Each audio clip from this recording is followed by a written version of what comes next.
religious beliefs in Saudi Arabia. These executions are deplorable and shock the people of the United Kingdom of Great Britain and Northern Ireland. Has the Minister made any representations to their Saudi counterparts to review the rationale behind this mass execution, and whether we can apply any diplomatic pressure to urge a reconsideration of executions carried out in this way, and which appear to be a spectacle rather than the murderous, sombre, sober and shocking event that it truly is? Minister. I'm grateful for the honourable gentleman for his question, and I know how passionately he campaigns on all matters of freedom of religion or belief. As I've said, the UK ambassador has already raised our strong concerns about the executions at the weekend, and through ministerial and diplomatic channels we will seek further clarification on the details of these cases. We now come to the statement on the update of Ukrainian sponsorship scheme. I call the Secretary of State, Michael Gove. Mr. Speaker, with your permission, I would like to make a statement on our government's response to help those fleeing the conflict in Ukraine. This government, this House, indeed everyone in the United Kingdom, continues to be in awe of the bravery of the people of Ukraine. They're victims of savage, indiscriminate, unprovoked aggression. Their courage under fire and their determination to resist inspires our total admiration. The United Kingdom stands with the Ukrainian people. My right honourable friend, the Defence Secretary, has been in the vanguard of those providing military assistance. The Foreign Secretary has been coordinating diplomatic support and, with the Chancellor and the Business Secretary, implementing a new, tougher-than-ever sanctions regime. The Foreign, Commonwealth and Development Office and the Home Office have also been providing humanitarian support on the ground to Ukraine's neighbours, helping them to cope with the displacement of hundreds of thousands of people. But more can and must be done. To that end, my right honourable friend, the Home Secretary, has already expanded the family route. She has also confirmed that from tomorrow, Ukrainians with passports will be able to apply for UK visas entirely online, without having to visit visa application centres. As a result, the number of Ukrainians now arriving in this country is rapidly increasing, and numbers will grow even faster from tomorrow. We also know, however, that the unfailingly compassionate British public want to help further, which is why, Mr. Speaker, today we are answering that call with the announcement of a new sponsorship scheme, Homes for Ukraine. I'd like to thank my right honourable friend, the Home Secretary, officials in the Home Office, in my own department and across government for their work over the course of the last days and weeks in order to ensure that we can stand up this scheme as quickly as possible. And in particular, I would like to thank my honourable friend, Richard Harrington, now Lord Harrington of Watford. His experience in ensuring that the Syrian refugee resettlement programme was a success will prove invaluable in making sure that we do right by the people of Ukraine. The scheme that he has helped us to design draws on the enormous goodwill and generosity of the British public and our proud history of supporting the vulnerable in their hour of greatest need. The scheme will allow Ukrainians with no family ties to the UK to be sponsored by individuals or organisations who can offer them a home. There will be no limit to the number of Ukrainians who can benefit from this scheme. The scheme will be open to all Ukrainian nationals and residents. They will be able to live and work in the United Kingdom for up to 3 years.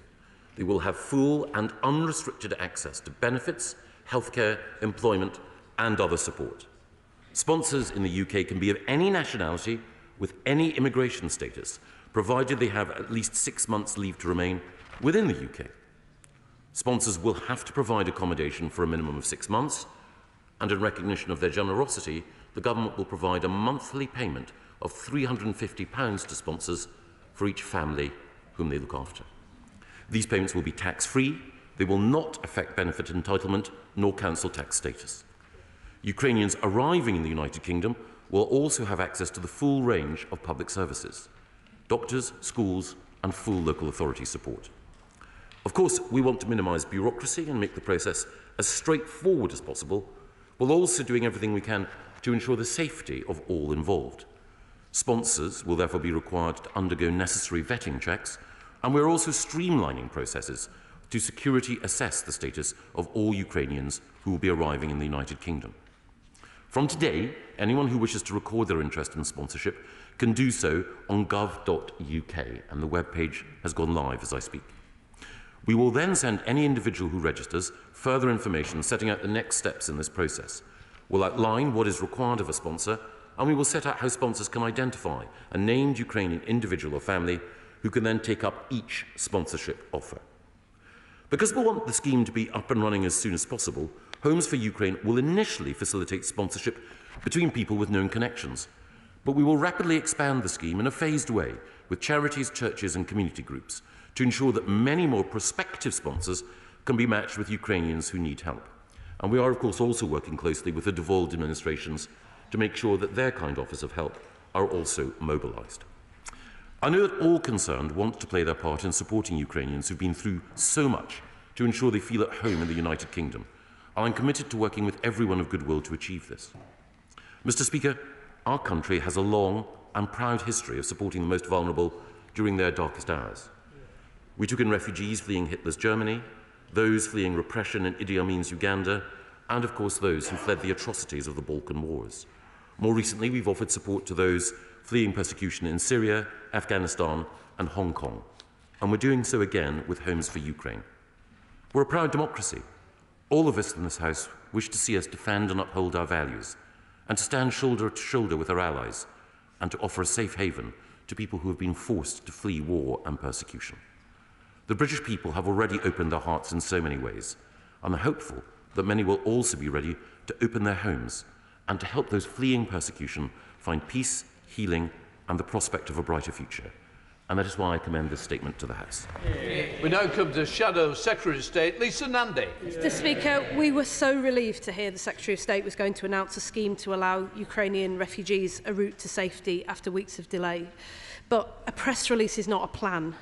And we are really deeply concerned about the lack of urgency. He went on TV yesterday to claim that Ukrainians could be here by Sunday, but he's just told us that they will still need a visa under the current application process. These are 50-page forms that have to be completed online, asking people who have fled with nothing to find an internet cafe to upload documents they don't have, water bills, mortgage documents to prove who they are.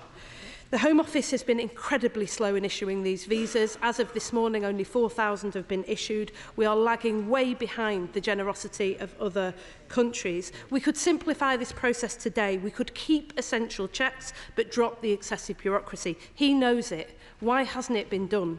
For weeks, the British people have been coming forward in large numbers to offer help. It's been moving, heartwarming to see the decency and spirit on display in every corner of this country. But can he clarify what exactly the government will be doing, especially in relation to matching families to sponsors? Because on his tour of the TV studios, he suggested several times that people who are willing to sponsor a Ukrainian family need to come to the government with the name of that family, who will then rubber stamp it. He can't seriously be asking Ukrainian families who are fleeing Vladimir Putin, who've left their homes with nothing, to get onto Instagram and advertise themselves in the hope that a British family might notice them. Is this genuinely the extent of this scheme? Surely there's a role for the Secretary of State in matching Ukrainian families to their sponsors, not just a DIY asylum scheme where all he does is take the credit. Can he please clarify what the government's role is going to be? There's been a lack of urgency to get people here, and there's still a lack of urgency to ensure we support them when they do. My honourable friend and I spoke with council leaders earlier today. They stand ready and willing to help. Why hasn't anyone from his department picked the phone up to them? I spoke to charities last week, who he will ask to act as sponsors. They are acutely aware that the people who are coming will be quite unlike previous refugees. 2 million people are on the march, children alone, mums with very young kids, older people. The brutal reality of what's happening in Ukraine is that working-age people have stayed behind to fight. Now, they will have healthcare needs. They'll need school places, maternity care, social care. One council leader told me today that his city, which traditionally plays a major role in welcoming refugees, has only 9 secondary school places available. Has it not occurred to him until this point to pick up the phone to leaders like him before he went into the TV studios and promised the earth? These charities and council leaders are the same people who stepped up during COVID. They spin gold out of thread every single day. And what is keeping them awake at night right now is how we do right by people and keep them safe. It was only a few months ago that the Home Office placed a child into a hotel in Sheffield that they had been told was unsafe without even bothering to tell the council, and he fell out of a window and died. Will he ensure that every council is contacted by close of play today? Will he work with them to do the vetting checks that are needed? They're experts in safeguarding children. Will he not just trust them, but support them? Will he put a safety net in place in case a placement breaks down? His department over the weekend confirmed that families who are left homeless in that situation will not be able to claim for housing costs under universal credit. Surely that can't be true. Surely we are not going to ask people who fled bombs and bullets to lie homeless on the streets of Britain. I suspect, Mr. Speaker, he has felt as ashamed as I have to watch how this government has closed the door to people who need our help. People have been, he shakes his head, people have been turned back at Calais. They've been left freezing by the roadside with their children. We've had planes leaving neighbouring NATO countries packed to the rafters, except those to London, because this government has turned people away. The British people who've come forward have shown that we are a far better country than their government. But unless he gets a plan together, a real plan, not just a press release, all he is effectively announcing is plans to fail the people of Ukraine twice over. He said today that they have our total admiration, and they do. But they need more than that. They need our total support. Secretary of State. Well, I'm grateful to the Honourable Lady for her questions and what I think was her support for our scheme. The Honourable Lady asked about the visa application process and the length and the bureaucracy associated with it. Well, as was announced last week in the House of Commons by the Home Secretary, and as I repeated today, it is the case that for Ukrainians who have a valid passport, it will be the case that they can be, have their application turned round within 24 hours, not in the way to which you referred. That was announced last week. It is time that instead of manufacturing synthetic outrage, she actually kept up with what government, and my right honourable friend, the Home Secretary, is delivering. She asked about matching. She's already had a go. She asked about matching families and sponsors. We are moving as quickly as possible in order to ensure, working with NGOs and local government, that individuals in need can be found, the families and the sponsors whom they need, in order to get people into this country as quickly as possible. I'm grateful to the Honourable Lady for speaking to people in local government this morning. I was speaking to people in local government 10 days ago in order to ensure that this scheme was capable of being delivered. She asks why it is that we are requiring matching in the way that we are. It's because our scheme has been developed in partnership with non-governmental organisations who have welcomed our approach. We've been doing the practical work of ensuring that refugee organisations on the ground can help to shape our response in order to help those most in need. Now, I know that the Honourable Lady wants to help. I believe that everyone in this House wants to ensure that the scheme is successful. So she makes a number of valid points about the need for school places. That is why there is additional funding available to every local authority that will take refugees in order to ensure that school places are provided. She asks about wraparound care. We're providing additional funding to local government in order to ensure that the expertise required in order to provide those who've been traumatised with the support they need will also be there. She asks about the rapidity with which vetting checks, but also the comprehensive nature of those vetting checks, can be guaranteed. We've been working with the Home Office in order to streamline that process so it is quickly as possible, but also to ensure, as she quite rightly pointed out, that we do not place vulnerable children in accommodation where they might be at risk. In all of these cases, every single one of the points that she has made has been addressed by officials, NGOs and those in local government in order to make sure that our scheme works. It now falls to the Honourable Lady, her questions having been answered, to get behind this scheme, to support those open-hearted British people who want to ensure that we can do everything possible in order to help those in need. It is time to rise above partisan politics and to recognise that this is a united effort in which our colleagues in devolved administrations and those in NGOs are working with the government to put humanity first. Sir Roger Gale. Mr. Speaker, my right honourable friend has generated a great deal of progress in the last few days, but he'll understand that we still have a very long way to go.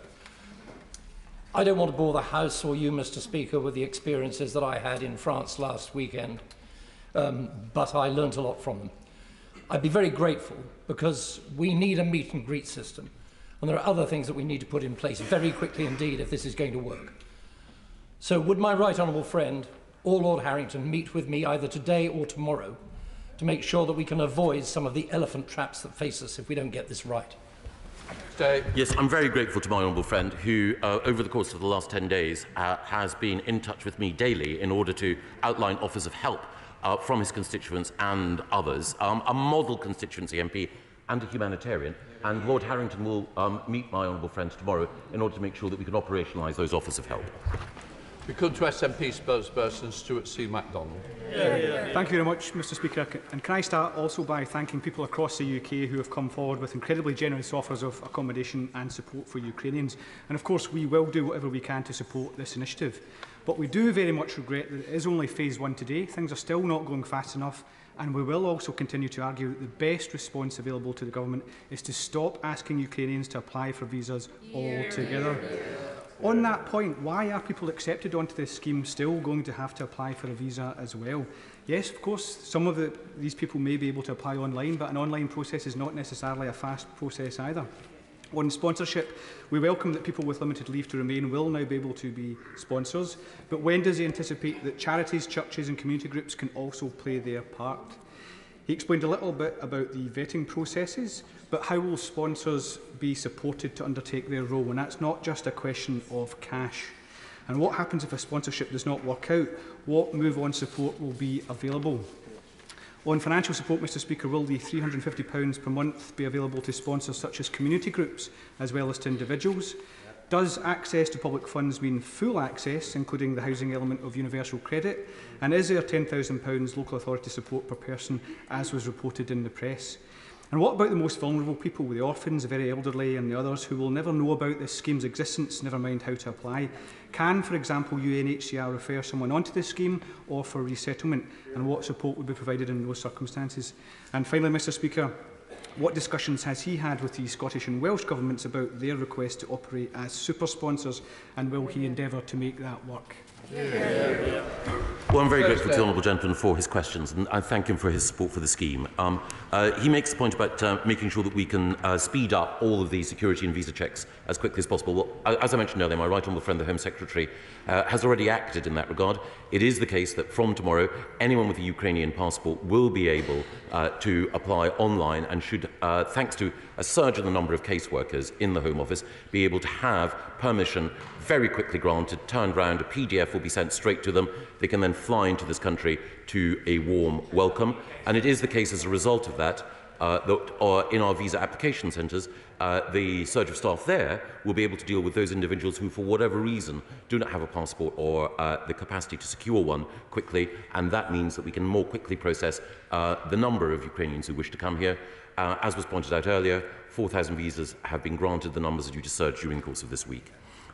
He makes the point that charities, churches and community groups have all stepped up. We want to ensure that we are working with all of them during the course of this week in order to facilitate their role, not just in matching individual sponsors and Ukrainians who might benefit, but also extending the reach of support that we give, so it's not just a roof over someone's head, it is also the valuable interpersonal support of which so many are capable. And I had the opportunity when I was chatting to faith groups earlier today to talk not just to representatives of the Ukrainian churches, but also the Church of England, the Church of Scotland, and the Roman Catholic Church, including the Roman Catholic bishops in Scotland, all of whom are anxious to ensure that we do everything that we can to help. We will ensure that for those individuals who, for whatever reason, may find that a sponsorship solution doesn't work for them, that the local government partners with whom we're working and the charity partners with whom we're working receive the resource they require. The £350 is there for individuals, but charities and community groups will have a vital role to play in helping to marshal individual offers. He makes the point about those unaccompanied minors, orphans and others who need our support. We're working with those on the ground in order to ensure that we can have the right solution for them. And he finally asked about working with the devolved administrations. I was grateful to the First Ministers of Scotland and Wales for their generous offer to act as super sponsors, and we're doing everything we can in order to facilitate that, and my officials are working with those in the Scottish and the Welsh Government in order to ensure that we can do so in a way that enables everyone to live up to their responsibilities. Caroline Noakes. Speaker, I really welcome my right honourable friend's statement, and he's answered many of the questions that arose over the weekend. But can I specifically press him on when he expects phase 2 to start and what work is already going on with NGOs? They make the point that they have many people who are already DBS checked, but the volunteers coming forward from my constituency tend not to be. We know that there are already backlogs in DBS checking, so can he assure me that that will be speeded up? And a very practical question, what about somebody who is planning to move home over the course of the next 6 months? Will they still be able to take part, even if their address changes? Three very good points. We're working this week with civil society and NGOs. Indeed, I and Lord Harrington met them in order to ensure that we can expedite phase 2 as quickly as possible, and we'll update the House in real time over the next few days. On the second point about safeguarding, we're working with the Home Office. We don't believe we need to have full DBS checks in order to make sure that someone is an appropriate sponsor. It will often be the case that very light touch criminal checks will be sufficient, and then local authorities can be supported in order to make sure that people are safe, in line with the questions from the opposition, points that she made much more sharply, of course. And then, if people are moving house, something, of course, which I've had to do recently, then we will do everything possible in order to facilitate their support. Chair of the Select Committee, Clive Betts. Thank you, Mr. Speaker. Say to the Secretary of State, I think in principle there will be general support for a scheme that allows individuals to welcome refugees into their home. I think in principle that is certainly accepted. In terms of some details, he accepted there would be cost to local authorities, who will be key to making this work. I'm sure he accepts that. Has he agreed with the LGA, and I declare my interest as Vice President of the LGA, the costs that they're going to get to cover education and other wraparound support services? Will those costs apply to people who come over on the community sponsorship scheme and on the family scheme as well? And what about individuals who come here as family members, but the family can't actually accommodate them in their homes because of the size of the refugees who are coming over, the number involved? What we're going to do to accommodate those people? How is that accommodation going to be provided? What's the plan for that as well? Well, I'm very grateful to the Chairman of the Select Committee for his questions. It is the case that the amount of money that we're giving to local government is based on the Afghan resettlement scheme. So the amount of money that will be given to local authorities for the early years, for primary and for secondary education matches exactly. And indeed the overall local authority tariff, I hate to use the word tariff when we're talking about human beings, but that will be exactly the same. So we're building on the arrangements that we had with the LGA, and I've been in touch with James Jimison, the leader of the LGA, as well as individual council leaders, to outline the level of support. Obviously, we keep things under review in order to make sure the local government has what it needs. The second point, of course, about people who come under the family scheme, as ever, there's always been a balance between speed and comprehensiveness of an offer. The reason why the family scheme was introduced is that we knew that this could be the speediest possible scheme, but his question points to a particular challenge that we have. We still have, in hotel accommodation, around 14,000 Afghan refugees. We still have significant pressure on local authority accommodation and on housing overall. So as we look to meet our humanitarian needs, we need to be as flexible as possible, and we'll be saying more about how we can mobilise other resources, either at the state's disposal, local government's disposal, or the private sector's disposal, in order to provide additional accommodation of the kind that he mentions. Sir John Redwood. A 3-year visa, but only 6 months guaranteed accommodation. Will they have any tenant rights? And what is the backup provision if the sponsor wants to terminate well before the end of the visa? Well, it's our expectation that those who commit to have someone in their home for 6 months are undertaking a quite significant commitment, but it's already the case that expressions of interest suggest that there are many, many, many people who want to do exactly that. The experience of previous sponsorship schemes has been that those who've undertaken that commitment have found it a wonderful, wonderful thing to have done, and the number of those who have dropped out or opted out has been small. But it is the case, my right honourable friend is absolutely right, that there may be occasions where relationships break down, and in those circumstances we'll be mobilising both the support of central and local government, but also civil society, in order to assure that individuals who are here can move on. Final thing that I would want to say is that many of those who come here, of course, there'll be women and children in the front line coming here, but many of those who want to come here will want to work and contribute, will want to be fully part of society. And it is the case already that we've had offers from those in the private sector who are willing to provide training and jobs to people so that they can fully integrate into society for as long as they're here. Florence Session-Loman. Thank you, Mr. Speaker. I wanted to go back to the Secretary of State's point where he highlighted that over 14,000 Afghan refugees are still in hotels, including hotels in my constituency of Vauxhall. Accommodation that is frankly unsuitable for people suffering long-term trauma, people fleeing war. I wasn't quite sure what the Secretary of State response is in terms of dealing with that type of long-term, unjustifiable and unsuitable accommodation. Well, I have enormous sympathy for the Honourable Lady. One of the reasons why Lord Harrington has joined my department and is working with the Home Office is in order to ensure that we can get people whom we've accepted out of hotel accommodation, which is unsuitable for the long term, and into the community. But that requires us to ensure that those local authorities that are receiving individuals are supported in the way they are. I would be more than happy to return to this House in order to outline the steps that we're taking in order to deal with this situation. But it comes back to the essential point which the Chairman of the Select Committee brought out. As we show a warm welcome to people who are fleeing persecution, we need to ensure that that welcome can be truly stable and secure. And that means securing additional accommodation, and that means moving beyond hotels and local authorities. That's why the Homes for Ukraine scheme harnesses the kindness of civil society. But there is more that we must do, and we'll update the House in due course. Robert Halford. Thank you, Mr. Speaker. I strongly welcome the scheme that my right honourable friend has set out.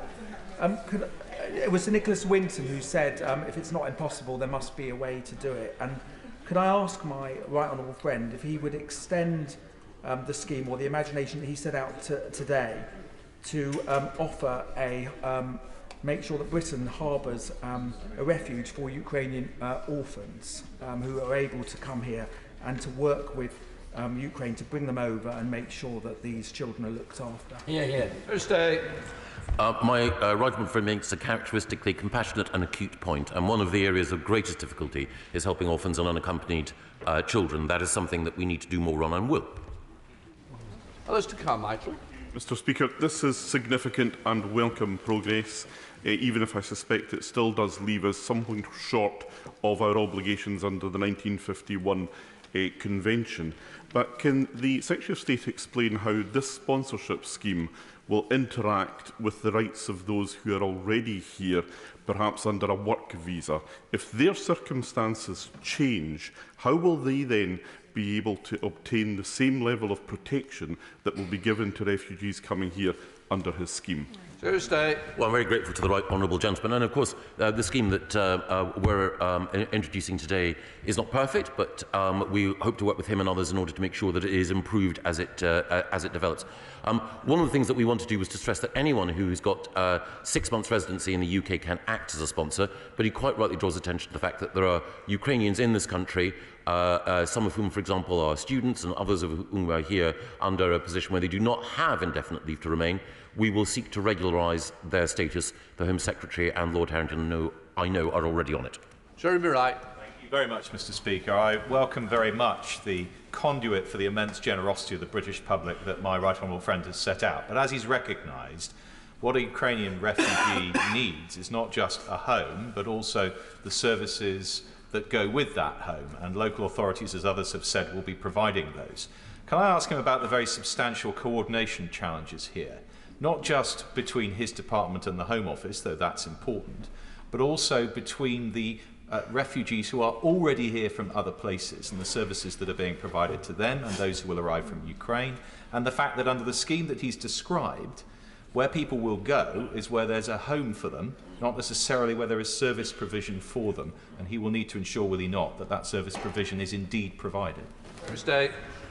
Well, my right honourable friend makes a very, very good point, and this is a cross-government and beyond-government effort. And as he reminds us, people who've come here from Syria, people who've come here from Afghanistan, we've welcomed in a compassionate fashion, but there are delivery challenges for everyone in government that we need to work out in order to ensure that the right services are there. We expect, but we don't predict, that many of those who will benefit in the first stages of this scheme will be people who will be moving to areas where there are already a significant number of people of Ukrainian ancestry, where some of the social networks will help. But we do need to make sure that, as the scheme expands, that the support is there. Okay. Thank you, Mr. Speaker. The Secretary of State said the web page to volunteer to sponsor a Ukrainian refugee has gone live. The ITV journalist Paul Brand has just reported that it doesn't work, and the site can't be reached.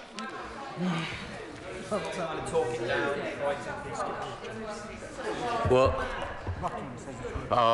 I'm very grateful to the honourable gentleman for his real-time update. I'm sorry if Paul Brand's internet connection is wonky. It seems as though connection for my honourable friend, the member for Rutland and Melton, is superior. She's just signed up. Laura Forrest. Thank you, Mr. Speaker. I welcome today's announcement, and I have been inundated by offers from my own constituents with rooms or homes that they would like to make available. But can I ask a prosaic question?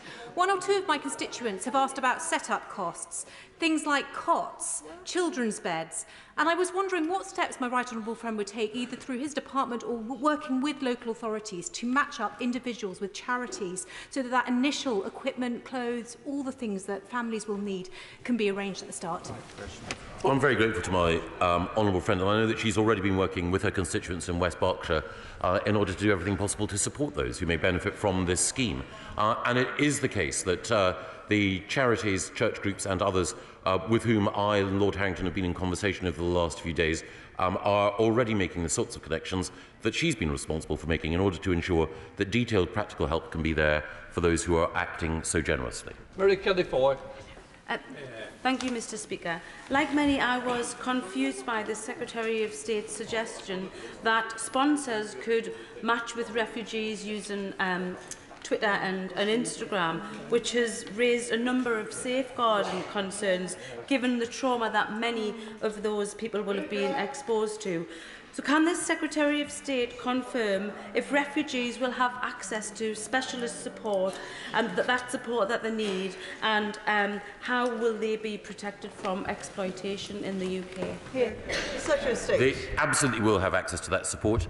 Anyone who acts as a sponsor will face light-touched vetting checks initially, and then subsequently will be visited by those from local government who, to be fair, the Honourable Lady quite rightly pointed out, are experts in safeguarding. Damien Green. Thank you, Madam Deputy Speaker. I very much welcome this announcement, and I'm grateful to the Secretary of State and the Government for listening to the voices from all sides of this House who've been urging this kind of action on them. Can I go back to the subject of local authorities, particularly lower-tier local authorities? My own council in Ashford has been very active and generous in helping refugees from Syria and Afghanistan. What should local authorities like that who want to help be doing today to plug themselves into the system?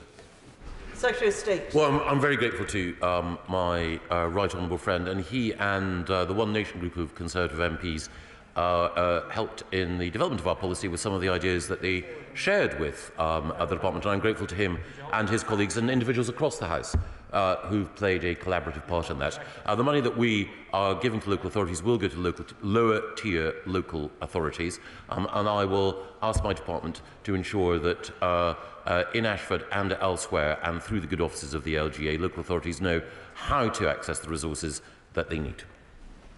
Paul Blomfield. Thank you, Madam Deputy Speaker. The government's response to the refugee crisis so far has shamed our country and damaged our reputation abroad. So today's announcement is a step forward, but we need to go faster than his statement suggests to make up for lost time. So can the Secretary of State confirm to the many groups that have contacted me in Sheffield over the weekend a date by which the community sponsorship route will be opened? Secretary of State. Friday. Bob Blackman. Deputy Speaker, my right honourable friend is quite right to have a light touch approach to vetting of those seeking security. Clearly, a large number of the people arriving will be vulnerable. There will be women and children. And ideally, they'll be placed with families with connections, but inevitably they'll be placed with others. So could he go further and explain who will be doing the vetting? Will it be local authorities, be done nationally? so we make sure these vulnerable people are not placed with people who may exploit them. Absolutely. It will be a national vetting process initially, and then local authorities will follow up. As ever, we have to balance two things, and it's a point that's been made across the House. The speed with which people can be placed and the security of the setting in which they're placed. We believe that the approach that we're taking means that a light touch can ensure that we're not placing vulnerable individuals with anyone who has any record of criminality. But subsequent to that, of course, there will be additional checks in order to ensure that the quality of accommodation and the basis on which people are being housed is decent and fair. Liz Saville-Roberts. My local authority, Cyngor Gwynedd, has been inundated with warm-hearted offers of accommodation and support. They're concerned, however, that they're still being left in the dark. For instance, despite the announcement of a hotline for the public, Gwynedd Council have not yet been given a regional contact from this government. What will the Secretary of State do, therefore, to fix his scheme's weaknesses in communications? And what will he do to ensure that there are no breaks from here in Westminster on Wales's ambition to be a super sponsor as a nation of sanctuary for Ukrainian refugees? Well, I'm grateful to the Honourable Lady, and I think that in the conversations that I've had with the Welsh Government, they are anxious to ensure that they coordinate with local government in Wales and indeed civil society in order to ensure that they can provide support. On her point about the Welsh Government being a super sponsor, I discussed with Minister Jane Hutt alongside the First Minister of Scotland exactly what can be done. If more information is required by Gwynedd Council and its councillors, my department will endeavour to do so, and if there are any challenges that she faces, I hope that she'll contact me direct in order to make sure that her constituents are aware of how to help. Dean Russell. Thank you, Madam Deputy Speaker. May I first welcome the appointment of Lord Harrington of Watford to his post. Yesterday, I spent time in the Peace Garden in Castlebury Park with the Watford Interfaith Association, who took prayers from many, many faiths across the area. And I know how important faith is, especially at this difficult time.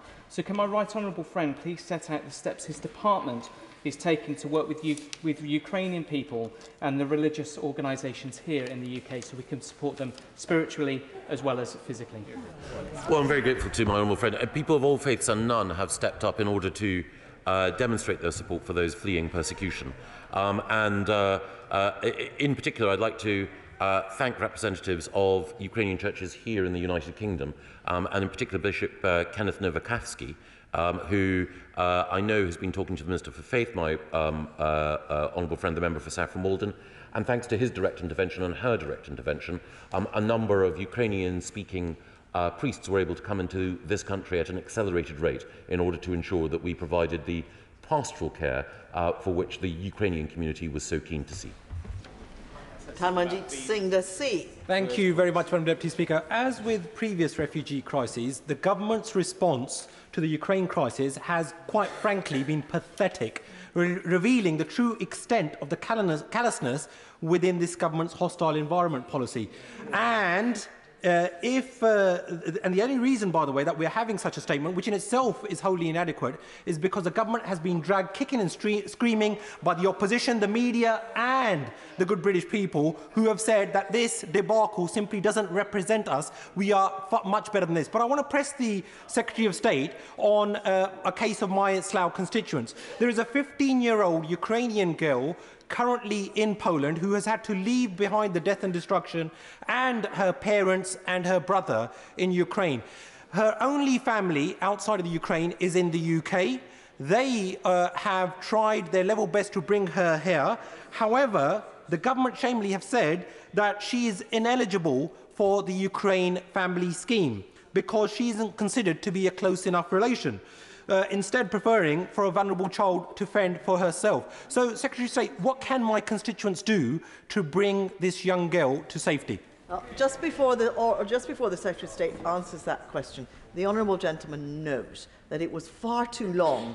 All we need here is questions. Everybody knows the background. Can I just say that? Everybody knows the background. We don't need every member who stands up to explain the background. Just ask the question because we've got an awful lot to get through today, and this is very important. Secretary of State. Thank you. On the individual case, it is the it is true that there are every day in Portcullis House Home Office officials working incredibly hard to deal with individual surgery cases of the kind he mentions. I would urge him to visit the caseworkers there. If for any reason that's inadequate, just email me direct and we'll do everything we can. He secondly says that there's more that the scheme needs to do in order to be better. It is always the case that more needs to be done at every point when we are dealing with a humanitarian tragedy. We all recognise that, but I would respectfully say to him two things. Look, this country has taken in people from Syria, from Afghanistan. We're taking in people from Ukraine. It is an uncapped scheme.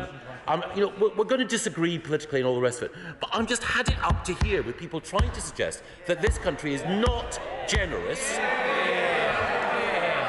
And all this stuff about hostile environment, the hostile environment was invented under a Labour Home Secretary.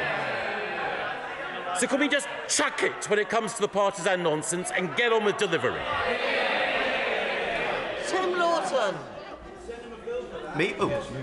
Thank you, Madam Deputy Speaker. I applaud the generosity of this scheme, and it is a shame the opposition has been on a scavenger hunt for the negatives in a very churlish way. Can I ask two practical questions?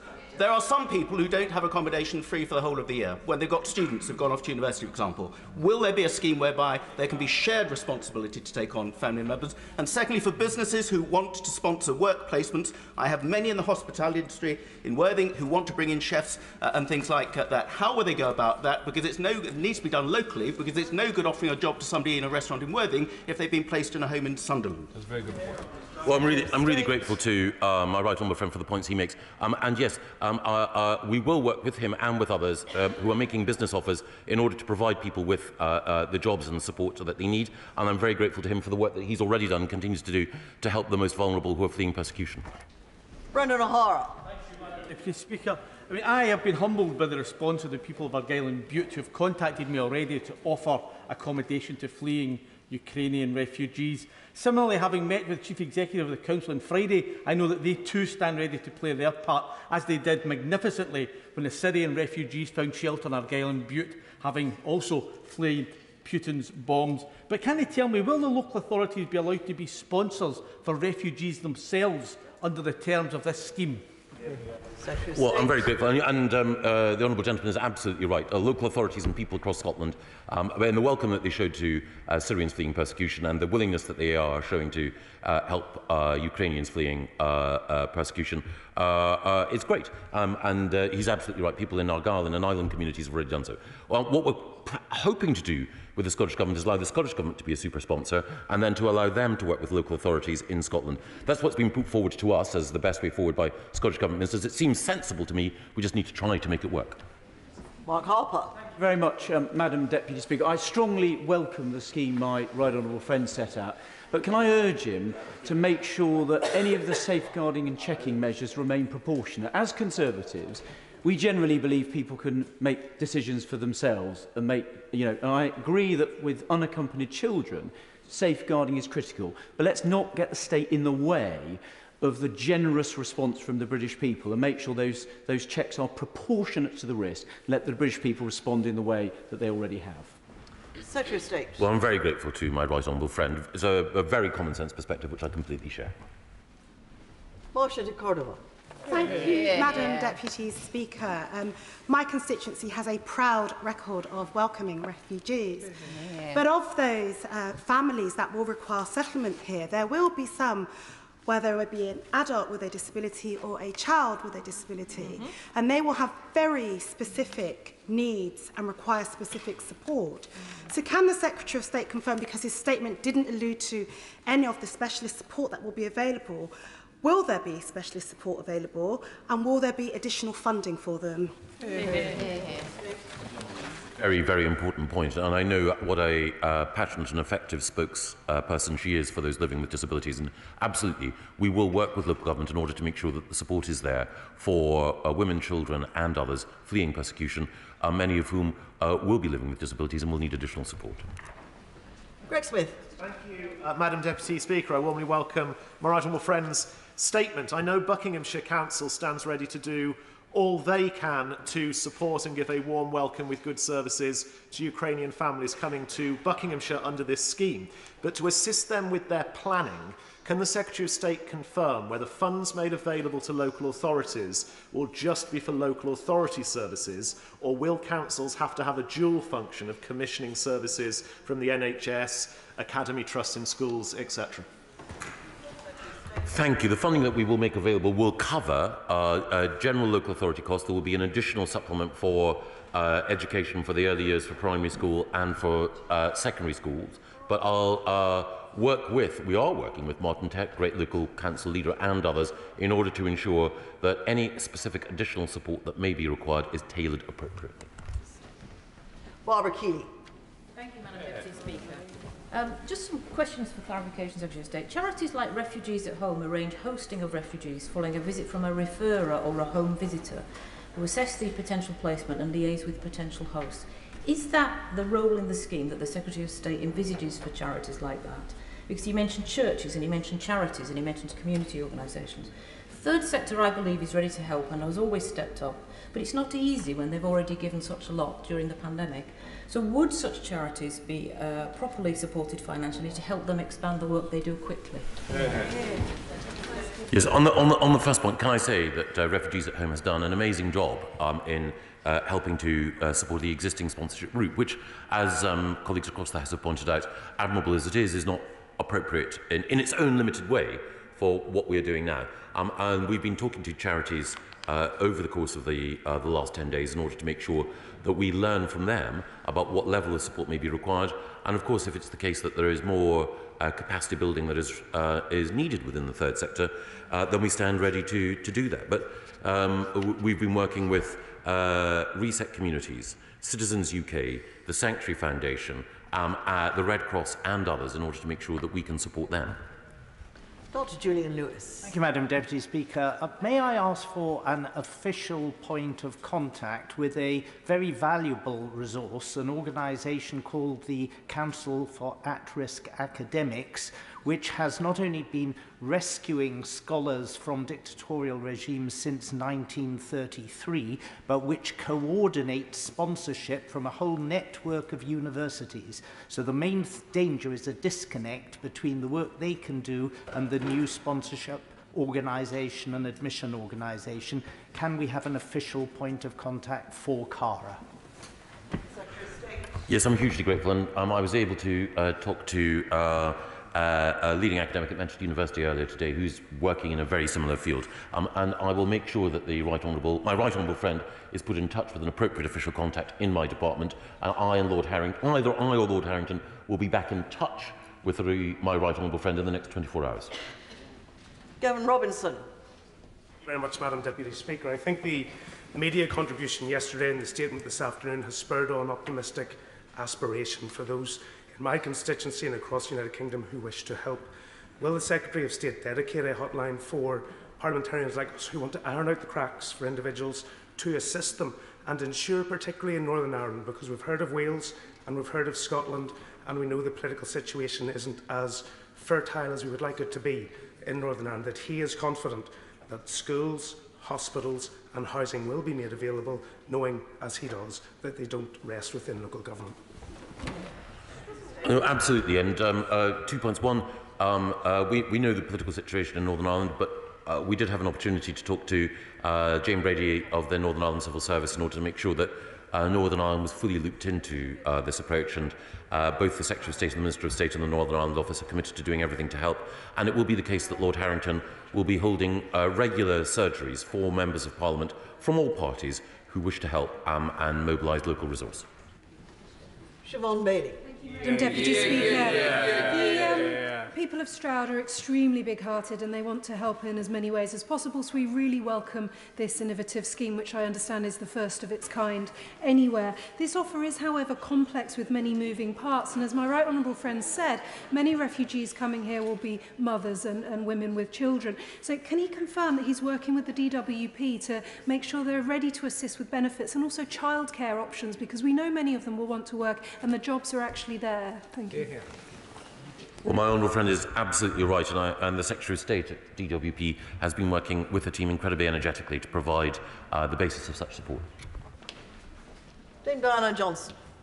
Deputy Deputy Speaker, and can I welcome the announcement from the Secretary of State today, and also say we're very grateful that Lord Harrington has already agreed to appear before the Home Affairs Select Committee on Wednesday to answer questions. But I just want to ask the Secretary of State about how assured he is about the visa requirement that is still in place for Ukrainians coming to this country, particularly, as the Home Secretary said, 90% of Ukrainians do not have a passport, so will have to go to the visa application centres, which have been beset with closure, not opening as often as we want them to, problems with the online systems going down, and many other problems. So how assured is the Secretary of State that they've struggled to actually deal with the family visa system for Ukraine people? How assured is he that this is going to work and be up and running soon? Well, I'm really grateful to the chair of the Select Committee. The first thing is that Lord Harrington and I have been seeking to assure ourselves with our Home Office colleagues that the system that goes live from tomorrow, which allows passport holders, and actually quite rightly points out that is not every Ukrainian, to be able to rapidly online secure the PDF form to which I referred earlier, which will allow them ease of access. It's also the case that she quite rightly points out that there have been challenges. I won't go into all of the reasons now. She knows them very well with the operation of our visa application centres. But we have, as well as the new visa application centre in Arras in northern France, which my right honourable friend, the Home Secretary, referred to last week, it's also the case that we've expanded opening hours in many visa application centres, and in particular Warsaw and Rzeszów in Poland, which, because of complicated Polish labour laws, were not open at the weekend beforehand, are now fully open, and we will continually update the House on the speed and the effectiveness with which visa application centres are processing applications. John Lamont. You very much welcome this important announcement. My constituents in the Scottish borders are desperate to help. I'm conscious there's a slightly different system in Scotland with the Scottish Government taking on the super sponsor position.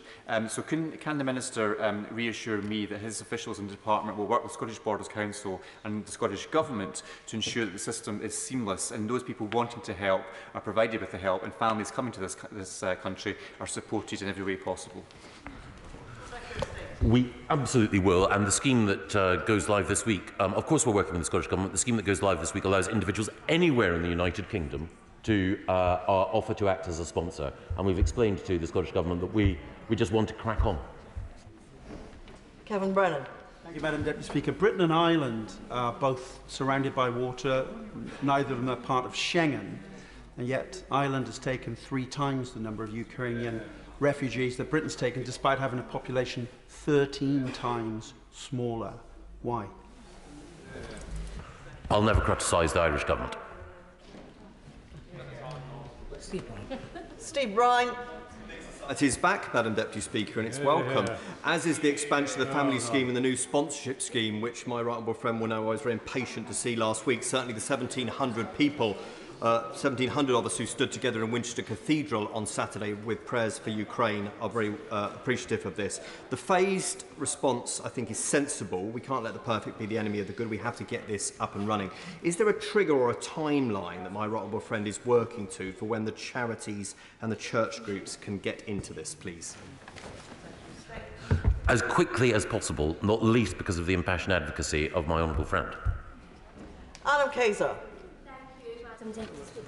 Many of my constituents across Airdrie and Shotts have expressed concerns to me that the UK is simply not doing enough to help Ukrainian refugees.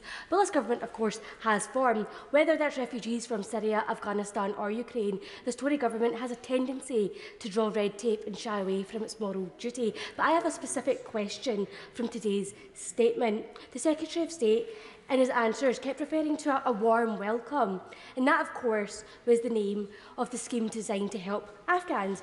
And we know that's not running as smoothly as it should be, and it's not necessarily a warm welcome. So what reassurances can he give the House that those aren't simply empty words, and those that are fleeing conflict will be genuinely welcomed? Well, the good news is that her predecessor as Member of Parliament for Airdrie and Shotts, one of North Lanarkshire's finest, is now the Minister in the Scottish Government responsible for this, and I look forward to working with Neil Gray. Great man.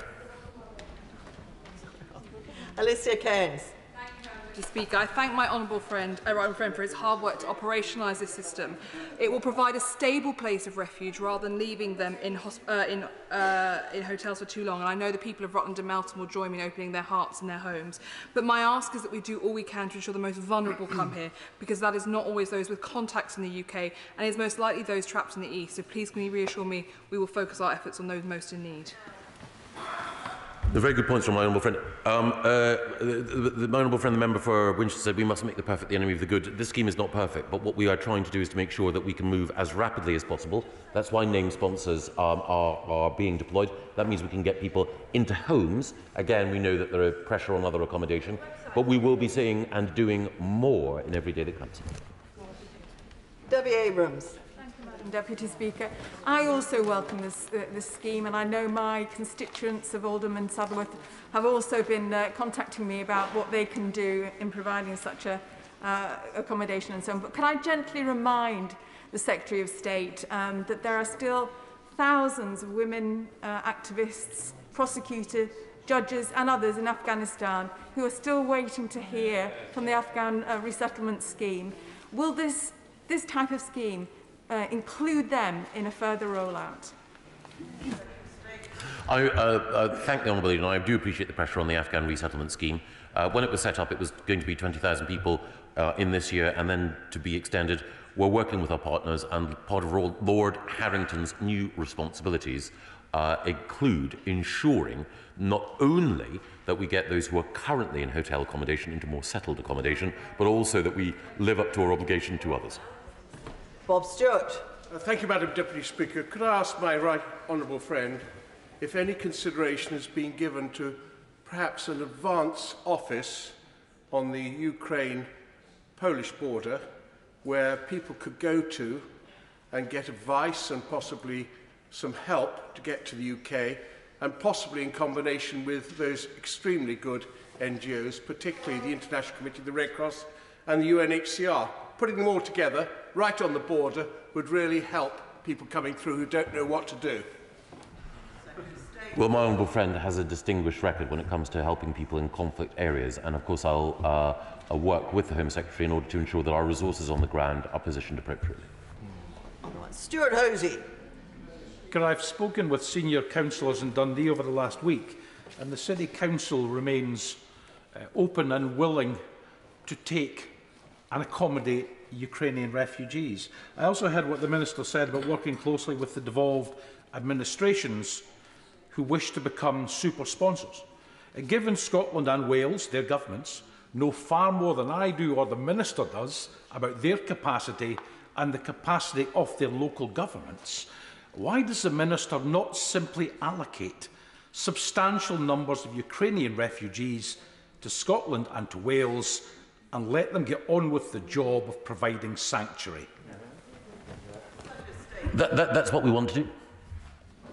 Celine Saxby. Thank you, Madam Deputy Speaker, and thank you to my right honourable friend for today's announcement. And can he confirm that if households are taking on a family or individual, register with a community support charity like the Pickwell Foundation in North Devon, who have a proven track record of providing warm, safe and sustainable welcomes to refugees, will they still receive the £350 per month? Yes, the individuals will, yes. Helen Hayes. Thank you, Madam Deputy Speaker. Both of my local boroughs of Lambeth and Southwark stand ready and willing to welcome refugees from Ukraine, as they have welcomed refugees from many other parts of the world in the past. But it's really hard for them to do so if they are not formally a part of the government scheme. They will inevitably be playing catch-up on who is arriving in their area and what the support needs are. Local authorities know their communities best, and by cutting them out of a formal role in the scheme, the government will create avoidable problems and inefficiencies. Will the Secretary of State think again about the role of local authorities, the vital role that local authorities have to play in making sure that refugees have the fullest possible welcome in all of our communities across the UK? I don't believe that we have cut local government out of the scheme, but of course I'm committed to working with Lambeth, Southwark and other local authorities in order to ensure that individuals who are placed with sponsors are provided with all of the support that local government is capable of providing, and that local government gets the resource needed from central government. David Jones. Deputy Speaker, there are many older people, particularly the widowed who live alone in larger homes with plenty of spare rooms, who will be very keen to offer refuge to Ukrainian refugees. However, quite reasonably, they will need to be assured that it's entirely safe to do so. My right honourable friend says that the government is streamlining processes to security assess the status of Ukrainians arriving here. Could you give more details of what those processes are, please? Yes, absolutely. It is the case that, as I mentioned earlier in the context of the Home Secretary's announcement last week, we want to make sure that anyone who applies, either using a Ukrainian passport or without it through a visa application centre, goes through basic security checks. Because as we know, and it's a hard and difficult fact, there are malign actors in that part of Eastern Europe who may wish to abuse the scheme, so we have to balance security against other considerations, but the speed with which we can turn round applications now is a sign that we're prioritising compassion. Patricia Gibson. Deputy Speaker, the Secretary of State earlier said that he hopes that many people will be ready to open their homes. But it seems that none of the 3,000 plus spare rooms offered to Afghan refugees by hosts across the UK have been used due to Home Office guidance. This doesn't inspire confidence with regards to the Ukrainian scheme. So what steps will he take to ensure that the Ukrainian hosting and sponsorship scheme is more successful than the Afghan scheme was, and that Home Office guidance facilitates rather than blocks Ukrainian refugees settling here in the UK? The Home Secretary and I will do everything possible in order to improve the operation of the scheme in line with the points that my honourable friend makes. Faye Jones. Madam Deputy Speaker. Can I commend my right honourable friend for the urgency he has brought to this issue? But can I press him to go faster still? Hay, Brecon and Talga Sanctuary for Refugees in my constituency has already done a phenomenal amount of work, but they stand ready to offer homes to people in Ukraine who don't know anyone in this country. Likewise, my many tourism and hospitality businesses. Can I ask him to direct his officials to go even faster on phase 2 of the scheme so that we can get this rolled out as quickly as possible? We absolutely will, and we will make sure, and I recognise that there are already individuals who will be making offers, but in the conversations that I had with NGOs and others today, they will be doing their very best for anyone who is willing to allow a match to be made. And one of the things that's striking is the way in which charities and civil society organisations can be much faster and more nimble, even than the best government department, in bringing people together. Ruth Jones. Thank you, Madam Deputy Speaker. Following a really successful rally yesterday where the people of Newport West and surrounding areas demonstrated their wish to help house Ukrainian refugees, can the Secretary of State confirm that data about arrivals via this new route will be shared with councils? Because after all, access to this data by councils would help ensure children's health and education needs are met quickly. Well, the Honourable Lady makes a very important point. It is critical that we do ensure that data is shared in a timely fashion. Absolutely. Shailesh. Thank you, Madam Deputy Speaker. I welcome the statement made by my right honourable friend, and of course we all recognise that with time the people will be able to register for services from the NHS. However, there will be some people who need urgent medical treatment.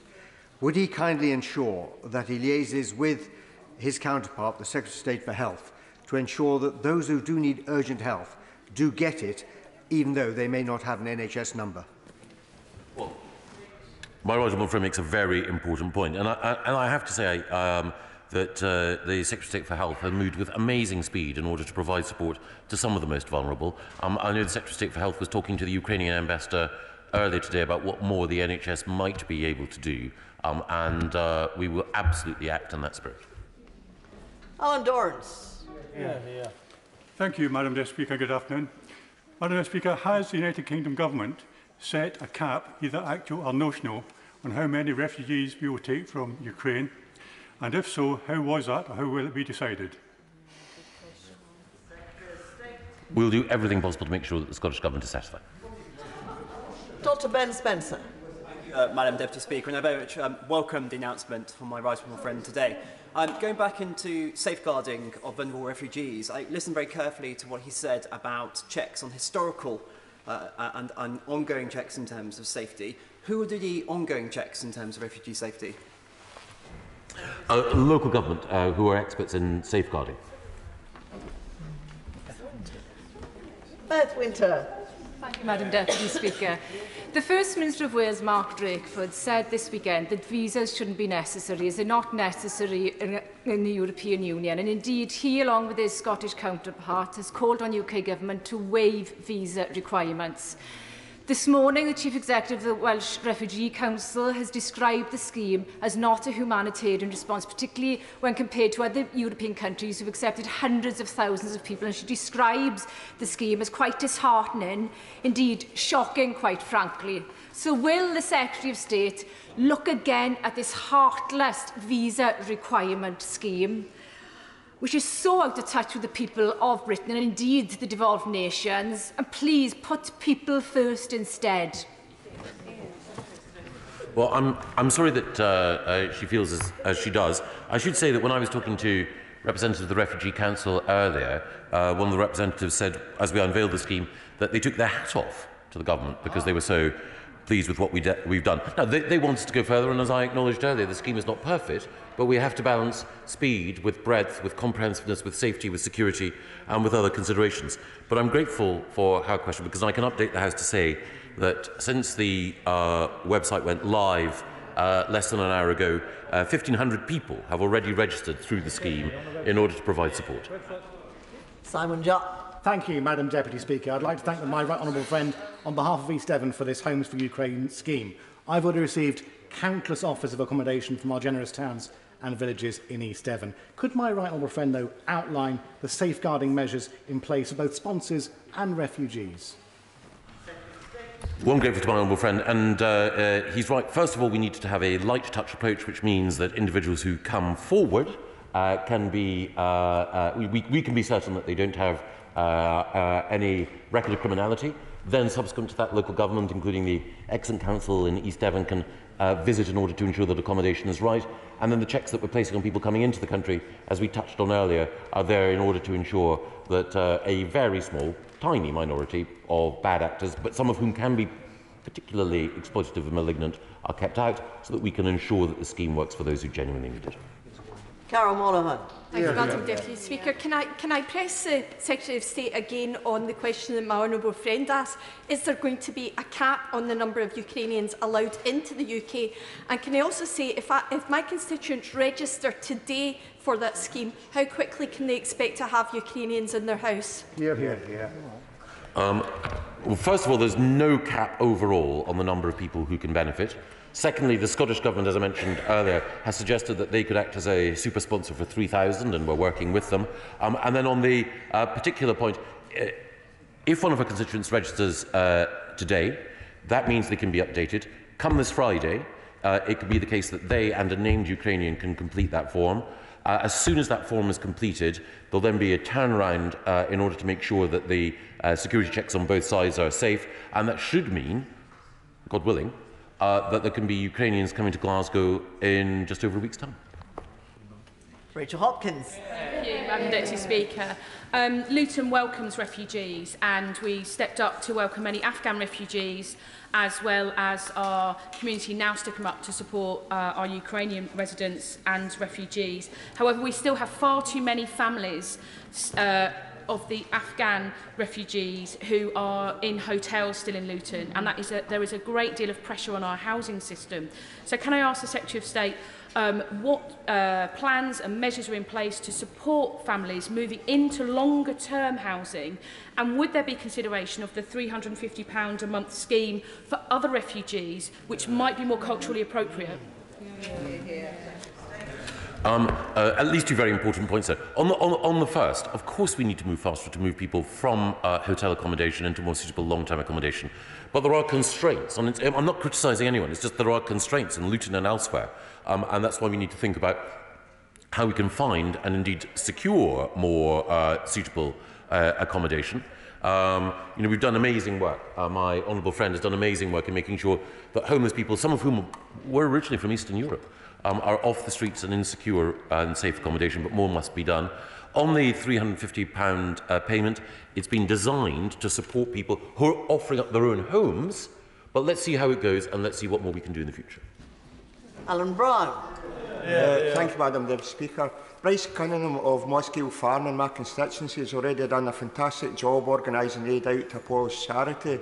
He's also interested in being a sponsor and providing employment for Ukrainian refugees, but he doesn't have the physical accommodation to put them up. So would the £350 a month housing allowance, would he be able to use that to, say, come into a rental agreement with the local authority? And would the Secretary of State also reconsider allowing local authorities and community bodies to be able to access that £350 a month, so that we do provide as much help as possible for as many refugees? Without knowing all of the details of the honourable gentleman's constituent, it does seem to me that what he wants to do, the constituent that is wholly admirable, and it is something that we should facilitate. But I'll ask my team to be in touch with him and with East Ayrshire Council in order to make sure that they can deliver in the way required. Stephen Farry. Madam Deputy Speaker, could I press the Secretary of State further on the situation regarding Northern Ireland?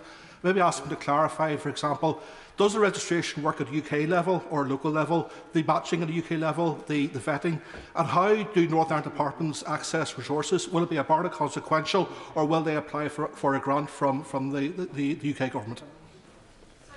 On the first point, I believe, unless told otherwise, unless there is any barrier otherwise, by which I mean technical barrier, not legal barrier, that any UK citizen anywhere in the United Kingdom can act as a sponsor. And on the second point, we're discussing with the devolved administrations how we can provide the additional support, because if we were to restrict it simply to a bar consequential, and we found, as it happens, that in Northern Ireland or in Scotland or in Wales there were many more sponsors than in other parts of the United Kingdom, then that wouldn't be fair on those individuals. So we want to take a flexible approach.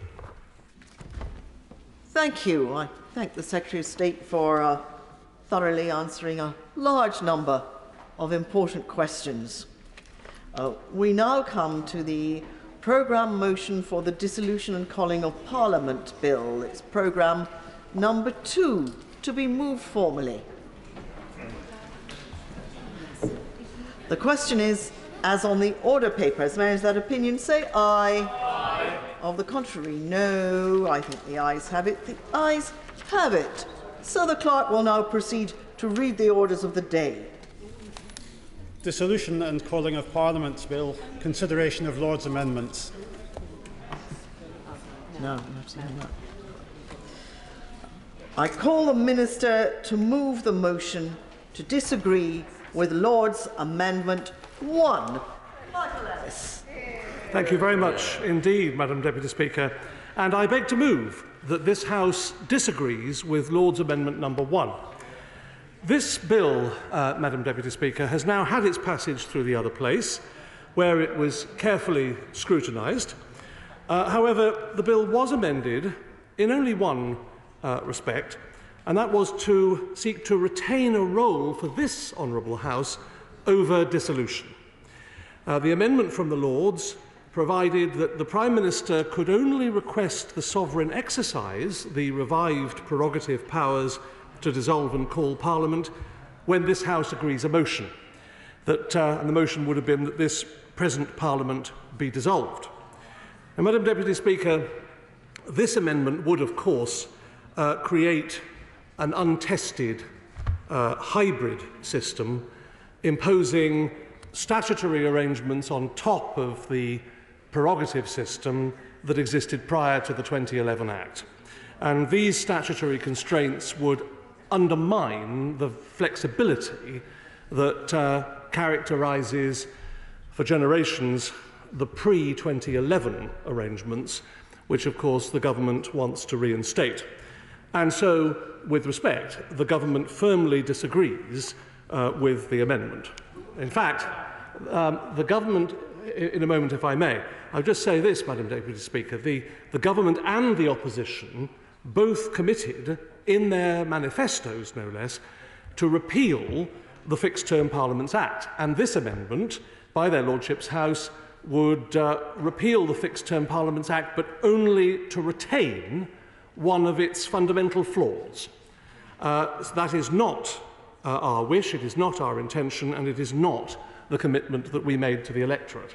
Can I say to the Minister that I'm hugely relieved to hear him say that. I have stood in every election since 1997, and only when we saw the chaos caused by a government that did not want to continue and an opposition that did not want to have the chance to face an election can we see how dreadful that old system was, and we need to get rid of it, bag and baggage.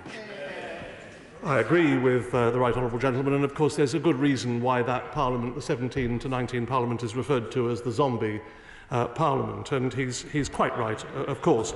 And I would like to remind the House of the commitments that both parties made in 2019.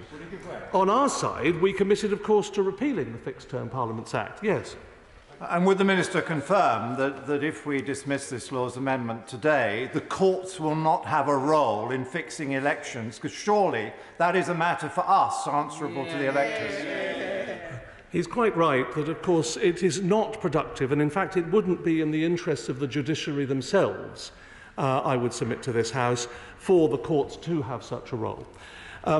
So not only did we commit to repealing the Fixed Term Parliaments Act, as it had led to paralysis at a time the country needed decisive action, in a similar vein, the party opposite, the manifesto of the party opposite, said that the 2011 Act stifled democracy, quote, and propped up weak government, quote. So a vote in the Commons could create paralysis in a number of contexts, including minority governments, coalition governments, or where our parties, Parliament, or even the nation at some point in the future were divided. So as a majority on the Joint Committee on the Fixed Term Parliaments Act noted, a Commons vote would only have a practical effect were we in a situation where Parliament was gridlocked. But the problem with that is, where the government of that day had a comfortable majority, a vote would be unlikely to make any difference. It would have no meaningful effect, beyond causing, of course, unnecessary delay and expense. However, when Parliament is gridlocked, a vote could mean denying an election to a government that was unable to function effectively, and we witnessed the consequences of a vote painfully in 2019. And let us not repeat that mistake by devising a system where those events could happen again. The amendment is, therefore, with the greatest possible respect, without merit. Given way, and he mentioned the situation where there's a minority government. What would happen in the situation where a Prime Minister of a minority government wished to call a general election, but there was the possibility of forming an alternative government? Would he be able to dissolve Parliament by prerogative in those circumstances, or would another person be given an opportunity to form a government and a majority in the House of Commons? Madam Deputy Speaker, I don't want to get into hypotheticals, but what I will say is this. That the pre-2011 position worked extremely well. And there is a reason why it worked well, and it was proven to have functioned correctly. So what we seek to do is to go back to a proven, tried and tested system which works in a whole variety of different circumstances, not every one of which can be easily expostulated. I'll give way.